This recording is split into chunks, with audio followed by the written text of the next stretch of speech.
तो भाई नमस्कार मित्रों, फरीवार एक नवा विडियो में तमारुं स्वागत है। तो मित्रों बात करिए तो हालना टाइम में सौथी मोटा समाचार आई रह्या छे। जे आ मित्रों बात करिए तो जूनागढ़ में हजारों दलित लोग एक साथ भेगा थई गया छे।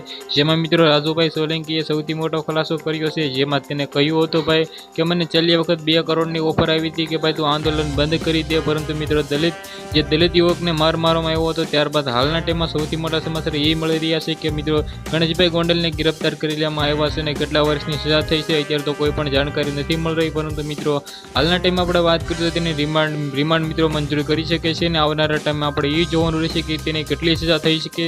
જે રીતે મિત્રો વાત કરીએ તો જૂનાગઢમાં હાલના ટાઈમમાં શોકમાં મિત્રો હજારોની સંખ્યામાં લોકો ભાઈ એકઠા થઈ ગયા છે। દલિત સમાજના લોકો ભાઈ એકઠા થઈ ગયા છે। જે રીતે મિત્રો સોશિયલ મીડિયામાં માહોલ ખૂબ જ ગરમ હતો, પરંતુ મિત્રો જે રીતે ભાઈ ગણેશભાઈ ગોંડલને ગિરફ્તાર કરવામાં આવ્યો છે ત્યારબાદ હાલના ટાઈમમાં સૌથી મોટા સમાચાર મળી રહ્યા છે। જે રીતે મિત્રો દલિત સમાજના લોકોએ નક્કી કર્યું હતું કે 6 તારીખે આંદોલન શરૂ કરવાનું હતું, પરંતુ મિત્રો આંદોલન શરૂ નથી કર્યું।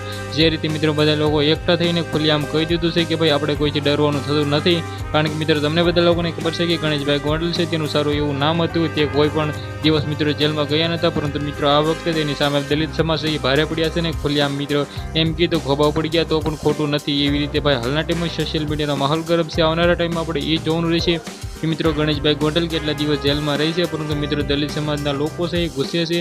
મને તો નથી લાગતું કે થોડા દિવસમાં મિત્રો એમ કહેતા ગણેશભાઈ ગોંડલ બહાર આવી શકે, પરંતુ મિત્રો આવનારા ટાઈમમાં એ જોવાનું રહેશે કે મિત્રો દલિત સમાજના લોકોએ એવું પણ કહ્યું છે કે આના ઉપર કોઈ પણ પ્રકારના જામીન પણ મંજૂર ન થવા જોઈએ। તો આ વિડીયો વિશે તમારે શું કહેવું છે કમેન્ટ કરવાનું બિલકુલ ભૂલતા નહીં। આજના વિડીયોમાંથી આટલી જ માહિતી આવી તમને ઘણી બધી ખબર પડી ગઈ હોય। આપણે એક નવો વિડીયો મળે ત્યાં સુધી બધા લોકોની જય હિન્દ જય ભારત।